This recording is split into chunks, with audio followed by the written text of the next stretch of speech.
After yesterday's debacle of a game and a horrible start from Marco Estrada, today in the series finale, first off, the Jays were looking for the series win, and Sean Reid-Foley was getting the start. His third big league start, one of the September call-ups, obviously, and I was very interested to see what he has in store. He's 23 years old. He's one of the pieces of the future for this team.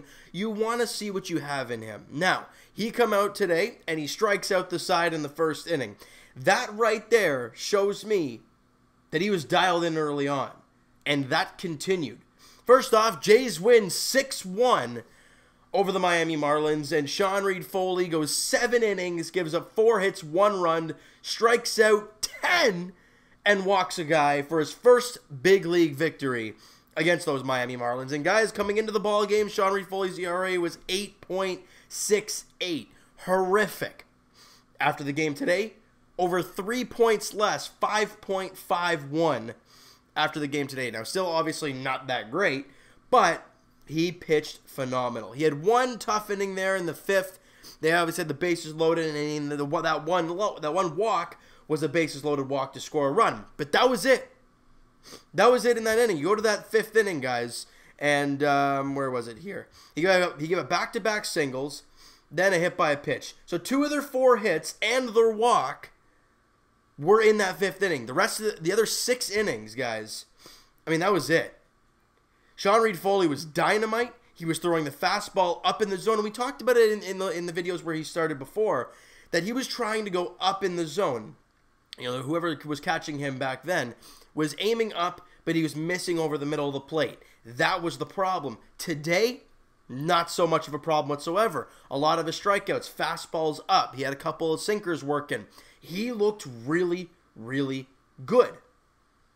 But you also needed some offense. And the Jays, they brought the boom. And the crazy thing, guys, we talked even last year about the Jays not being able to do anything except for hit home runs.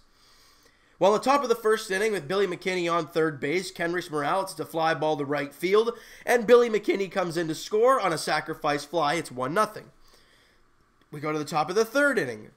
Morales on third base, Lourdes Gurriel at the plate, and he hits a fly ball to right field. Morales comes in to score, and it's 2-0. Another sac fly.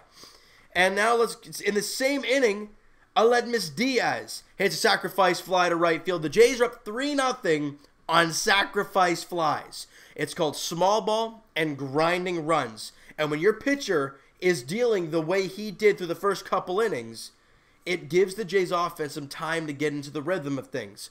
Didn't put them in a hole early on, and they have to climb out of it. That's not what we saw today. And that's what we've been so used to seeing from this team, is being down 4 or 5 runs and trying to find a way to crawl back. It really hasn't worked. But you didn't have to today because Sean Reid-Foley was that good.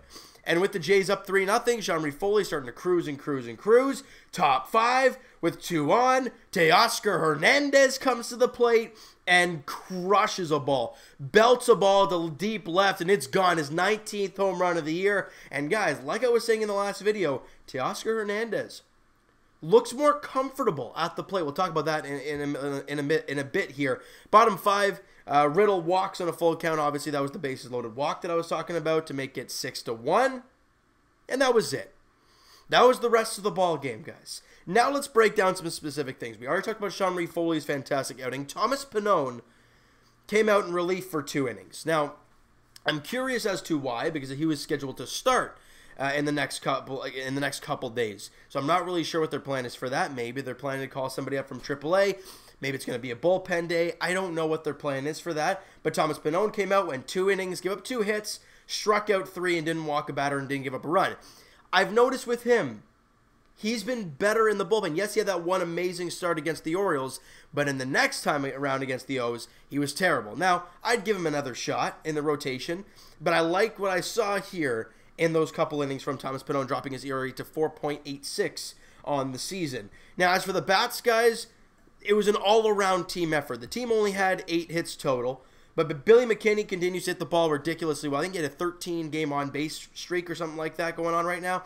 He was 1 for 4, scored the run in the first inning, and is a 370 average with a 455 on base. That is incredible for Billy McKinney, and that is in how many games is that? 15 games. Now, obviously, that's a very small sample size. But with what we've seen, I like it. Devin Travis went 1 for 5 with a strikeout.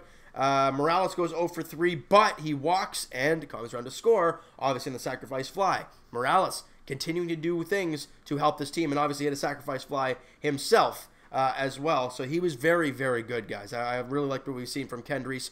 Randall Grichuk is back into his hitting ways. He went 1 for 4, scores a couple runs, and batting average of 243 for Randall Grichuk. Lourdes Gurriel dropped in the lineup a little bit because you want him to be able to kind of work on his things. He's been struggling since he came off the DL. He went 1 for 4, and he had the sacrifice fly in the ball game. He was good there. His batting average is still 291 with a 311 on base, guys. It's still a very good number for Lourdes Gurriel. Teoscar Hernandez, guys, and this is something I wanted to talk about. He went 1 for 2 today with the home run. Another positive from Teoscar. Doesn't strike out. And he walks twice. So he hits the 3-run shot. He doesn't strike out. And he walks 2 times. Very impressive. And you guys, like I said in the last video, you look at Teoscar Hernandez's last 8 plate appearances, not at-bats, plate appearances, because that includes the walks. He had the 2 at-bats today, plus the 2 walks. There's 4. He had 3 yesterday. So there's 7, and then the 1 against Miami in Game 1, where he didn't strike out there. Guys, the last 8 at-bats, I know it's a very small sample size, but he has not stricken out, and he has been productive at the plate. He's 1 for 3 in yesterday's ball game, and then 1 for 2 today with 2 walks. Very impressive. And will this continue? Only time is going to tell. But from what we've seen over the last few games from Teoscar, it looks nice. And also a very big night, guys, for our backup catcher, probably for the future, because I love what I've seen from him. Luke Maley. Lukey Barrels, I think, is his nickname. 3 for 3 in the ball game, average up to 245 and a 330 on-base percentage for your backup catcher. He's been much better than Russell Martin offensively, guys. I don't care what anybody says. He's been terrific.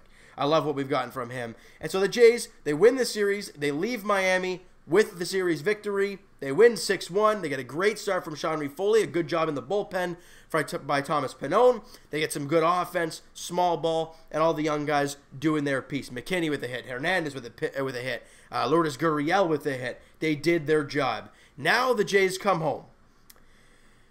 And they take on the Tampa Bay Rays. I'm not looking forward to this. Because the Jays, no matter who they play, no matter where they play, if you see the Tampa Bay Rays on the other side, no matter what that team looks like, yikes. Pitching matchups, well, we have no idea. As of right now, I guess we have no clue who's going for the Tampa Bay Rays. Marcus Stroman going for the Blue Jays. Looks like he's coming off the DL. Or I don't even know if he went on the DL, actually. But he'll be making the start tomorrow night, 7:07 first pitch at Rogers Center. Game 2 on Tuesday, Sam Gaviglio goes for the Blue Jays in Game 2 of that set. And the finale on Wednesday before the Jays welcome. See, it says Thomas Pannone here, so I don't know what the heck's going to happen when it comes to that start. And then the Jays will welcome in Josh Donaldson for a Thursday, Friday, Saturday, and Sunday. It's going to be an emotional weekend for Blue Jay fans. But first off, we got to get it past these pesky Tampa Bay Rays, all right? So you know what, guys? That is going to do it for this one. You guys enjoyed this video. And you guys enjoyed the win today. And you enjoyed Sean Reid-Foley's terrific start. Smack that like button. I do appreciate that. Hit that subscribe button if you guys have not already. Comment down below. What'd you think of the win today? What were your impressions on Sean Reid-Foley? Also, Gurriel, McKinney, all these young guys. What do you have to say about them? And also, any thought on Teoscar Hernandez? How many words you guys have to say about what you've seen from him differently at the plate the last few games? But will it continue? We're going to have to wait and see because the Blue Jays take on the Rays tomorrow night. All right? So, I'll talk to you guys Wednesday podcast edition. Link is in the description for the podcast channel and for the podcast itself on iTunes, guys. Twitter is down below. Follow up, send me a DM, do all that great stuff. And I will talk to you guys tomorrow night back in the normal location as the Blue Jays welcome in the Tampa Bay Rays to Rogers Center. Marcus Stroman on the mound for the Blue Jays. Not a clue who it's going to be for the Tampa Bay Rays. 7:07 first pitch at Rogers Center. We'll talk to you guys then.